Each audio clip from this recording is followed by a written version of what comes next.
Hello, freak bitches. They hated it so much because it was humiliating, and it got a reaction out of them, and I just kept doing it. It's so much. It was so much fun, and a lot of times Anthony, like at first, hated it, but then Anthony started to love it. But then Opie never loved it, and it was always kind of fun to do because I knew, like deep down, Uncle Paul he hates, so I would always do Uncle Paul just to fucking make him sick, because he couldn't get with Uncle Paul. Anthony, of course, could. Are you more comfortable now doing it without him? The radio the show? show? Yeah. Much. Yeah. Much. Oh, yeah. We stopped liking each other. I mean, the reality is, I really mean that. I don't wish the guy bad in his real life. Like, I don't want bad shit to happen to him. But we simply stopped liking each other. So, but he was enjoying his afternoon show much more without me than he was with me.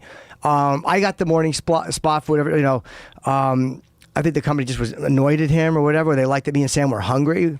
But his afternoon show was good. I mean, him and Sherrod and those guys, they were having fun. So if people didn't like it, they didn't like it. But he sounded like he was having fun. And he was loose. What got him fired? Like, what happened? What the technical reason was he had filmed Roland Campos, our booker, taking a shit. Now, I know Opie well. He filmed me doing it in 2009. But he was being a goofball. I don't think he was trying to be degrading. Right. Just being an ass. And then showing it to, I think, a couple of the comics. And I guess, I don't know exactly. I heard about it after the ball had already been rolling. So somehow Roland got nervous that he was going to release it. And maybe Opie was teased. I don't know what Opie said to him. I really don't. But I think that it got back to one of Roland's bosses. And then the head of the talent department spoke to him. And then once human resources got involved, then things changed. And I remember there was a clip of, it was getting bad, and there was another producer in the studio named Paul, and he was videotaping it, and I think he had been on Roland's side, and he thought Opie was being a dick to him. He's like, "You're being a dick to me," and Opie's like, "Yeah, because you chose Roland in this whole thing," like making it a public thing that was really uncomfortable. And then Paul goes, "Yeah, well, I thought it was wrong," and then Sherrod goes like, "He was having fun. We all saw the tape. He was enjoying it. He was laughing." And when I heard that, I'm like, "Oh no, he just said we all saw the tape." Oh. Like, that just made it. And again, maybe they were going to fire him anyway. I don't know. Like, they don't tell me that shit. But he thinks that the company was out to get him. I don't know. And again, I don't know what they said to him privately. But to me, he had 2 months left on his deal. And no company wants to fire you 2 months out because of the potential lawsuits. They would much rather let you ride it out and then just not re-sign you. Well, Sirius is in a weird place because of podcasts. Yes. I mean, it's just in a very weird place. The idea of paying money for these talk shows that are going to get interrupted by commercials and to have to listen to them only when they come on and not have them on demand. It's such an inferior distribution method. Well, they are on demand. Like now they're on demand. Is on your phone? An hour after it's up, you can get it. Or an hour after it's up. Yeah. But live. You can listen live on the phone and get it on. What I'm saying is on your radio. Like if you're in your car and you can't just pick, I want to listen to Tuesday's Opie and Anthony show or Jim Norton and Sam show. I can't just pick that. I don't know if you can unless you have a phone hooked. There might be a way to do it. I don't phone hooked up. Yeah, I think so. Yeah. Right, but I don't think you could do that. Like Sirius Radio is only playing what's playing right now. I think so, but I'm pretty I could sure. be wrong. I mean, it is you on might my be right. car. I don't know. On my car. I mean. I don't have a thing where I could just pick an episode. How is a podcast played in a car? You just there's a bunch of different ways. One, you can do it where you could stream it live through YouTube. Some people do that and you just play the audio. And if you have it set up, you can play the video. Some people do it where you're on Stitcher. Stitcher is a low bit rate version, meaning it's the audio quality is not as good because it's compressed, but it's way quicker to download. So if you have some sort of a plan where you want to get less data per month, a lot of people use Stitcher. Okay. Or they just get it off of iTunes. But the thing about it is that if you have your phone Bluetooth up, you literally all you have to do is press play, and it'll immediately play like whatever episode. Like you can scroll through. You could scroll through our stuff. Like if you go to... It works with Siri now, too, on the new operating system. I think you can just like ask for it. Yeah, you could play it for Siri. But if you go through... Have you ever done... Do you use it? Do you use iTunes or iTunes, the podcast app? I never look at podcast standings. I don't want to get depressed. These are all the recent ones of all the ones that I subscribe to. And I can just take one, click it, and boom, now it's playing. Yeah. I mean, that's just It's done that's differently on incredible. Sirius. Yeah, the app you have to use, but the on-demand is pretty good. But I think it's an hour after it airs, you can get it forever. I That's believe. good. I don't listen. I don't re-listen to the show. I mean, I never listen to our show. I listen to it on drives and like, wow, I kind of like it. It's new. We finally got Anthony back in the building. He's allowed to come on as a guest. In the building. I fought for 3 years for that, and literally right after he got fired, they let Anthony back in. After Opie got fired. Yeah, and I'm not saying Opie kept him out. I don't know. To be really honest, I don't know. I don't think that he actively kept him out, no. Do they know the real numbers? Like, do they ever tell you how many people are actually listening? Never. I don't know if they know. I mean, I don't know how they would track that. They may. But they don't. And a part of me is like, I really want to know because it will give us negotiating power. Yeah. And a part of me is like, I really don't want to know. But the fact that we're getting raises, I think we're doing okay. Like, that's the only way I can tell. Right. Is that I know that they want to keep me every time the contract's okay. We must be doing okay. But no, I don't know what the numbers are. It's amazing how quickly it became a different thing. You know, like I remember when Howard went to Sirius, it was like, wow, hallelujah, finally we're gonna get uncensored radio. Right. And then it became, well, it's still just radio. It's still just radio. It's still live, and now you have to pay for it. Now it's $10 a month. I mean, he made out like a bandit. I mean, he made ridiculous sums of money from it. Sure. But where's the future in that? It just seems like it's like almost like investing in. I mean, if you're someone who's got a piece of that, it's like, where's that going? Like, how are you going to keep? You can't even use it in a tunnel. You know, the thing with Sirius, and this is like was scary for job security, but they're really, Scott is good at getting big name talent, like a Beatles channel and all this stuff. They're good at getting good name, big name people doing shows. Craig Ferguson's on there now. Craig's right? on our channel, yeah, on Faction. You guys are all on Faction now? Faction Talk. Yeah, I hate the name because it doesn't say comedy, but whatever, it is what it is.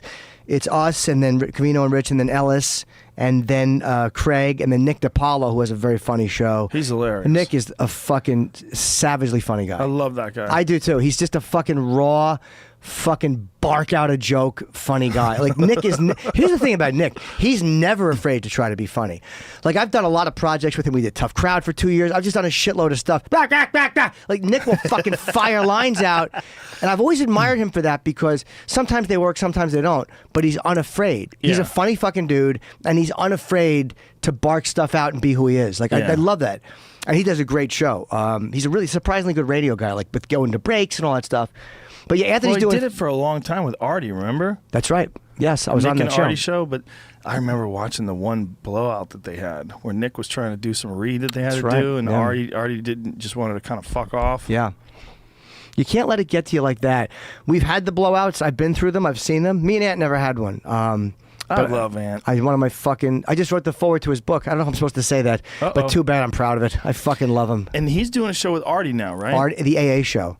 The fucking greatest name. They had a great billboard for it, and it's really funny, man. It's Now, do you have really to subscribe funny. to listen to that? You do to the compound, yeah. How much does that cost? I honestly don't know. I do pay for it though. He offered me a free one, but I'm like, oh, I'll chime in. I'll chip in. And it's doing well for him, that whole compound media Oh yeah, thing? yeah. He hasn't skipped a beat. His life is fucking doing great. Yeah, isn't that a great thing? Both our mugshots. The real legit mugshots. Yeah. That's hilarious. They did it. Yeah. Compound Media.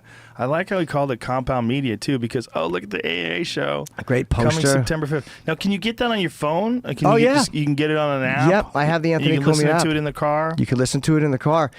I love him too. He's one of my favorite people ever. He's literally somebody who I don't think I'll ever not be close to. There's no one creative. Like I love Sam. I love all these guys I've worked with, but Anthony, there was it's a comic thing that happens when you're going back and forth with somebody. Right. It's an energy you're exchanging.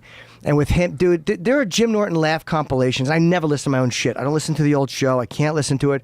But those I can listen to because they're all Anthony just making me laugh. It's not Right. me saying funny shit. It's Anthony saying funny shit that every time fucking gets me. Like he would literally make me laugh like that wheeze laugh that an Yeah. audience member gets. Yeah. I'm like, I never get to fucking feel that way. Well, he's not even. What's crazy is he's not a stand-up. He's not a stand-up. He's done it a little bit, but in that room, Did he? Yeah, he tried it a couple like in Montreal a couple years ago. No just shit. to do it, yeah. After he'd been fired? Oh my God! No. This is when Opie and Anthony were supposed to do a show together to host a comedy show in Montreal. I was part of the show, but Opie went home for some reason. He flew home a day early. He didn't want to do it, so Ant just did it by himself and hosted the show and started shitting on the comedians. And he was really funny.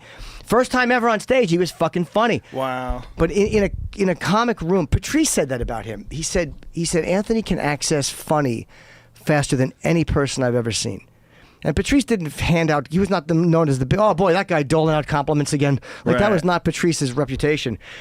But Anthony has that ability to reach in and grab funny from anywhere. And he's as fast as any comic we've ever had on. There's never been a comedian in there who was faster than him. They've been as fast as him, guys like Patrice or Burr or Genius.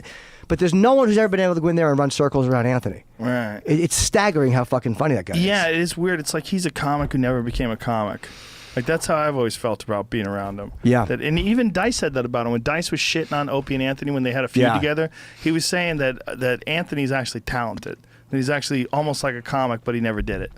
He never did it. And Anthony has an ability. Brewer's an amazing storyteller, too. An amazing storyteller. Yeah. Whereas Ant could do that about, and like he could literally talk, he would talk about like, being a tin knocker and stuff I have no knowledge of or interest in. And he would have me on the edge of my seat listening to him talk about it. He just has a gift for explaining things and for walking you through it. Louis has that, the ability to explain in an amazingly interesting fashion. And Anthony can just jump in and out of voices and do impressions. And I mean, I never get sick of rambling about him because I got to work with him for a fucking decade. I got to work with the funniest guy in the fucking world for a decade. Like, as much as it sucks that it's over, like, I'm grateful I had that. Would you want to do it again? 100%. I mean, have you thought about doing that? And I would love to do it with him and media? Sam. I mean, me and Opie don't get along anymore, but I would love to have Anthony with me and Sam. But again, he's got his own show. It's not going to happen. Right. But I love Sam and I have a good chemistry and a comfort level. Like, I like him and I trust him on the air. And with Opie, it just got bad. I'm not blaming him. It's like, hey, I was half the problem too. But what about you doing a show with Anthony, like a compound media show? Compound media is, again, it's a more enclosed environment than Sirius is. Right. And because of gigs and other things I got to promote, I wanted to stay. And also, Sirius pays more. And I didn't want to negotiate against Anthony. I just couldn't. I was like, hey, man, I wasn't going to use him as a negotiation tactic. Right. I didn't want to do it. I couldn't do it. I'm too close to him. And I always kind of secretly wanted him to come back. And when he came back, the first day he came back, I mean, it was seeing that fucking. We went to a Springsteen. No, who played? Oh, Guns N' Roses played at the fucking the Apollo. So this was like right after Opie got fired. So I saw Scott Greenstein that night, or Andrew, and they're like, "Yeah, he can come in. Anthony can come in." I'm like, "Really?" They're like, "Yeah, he can come in." I'm like, "Great." I texted him, "Come in tomorrow." The minute he could come in, and but security hadn't been told. So I'm on the show, and I know Ant's coming in. It's gonna be a fucking surprise for the audience. But he's being held up at security. Because in fairness, they needed an email from Scott. They didn't know that it had been okayed.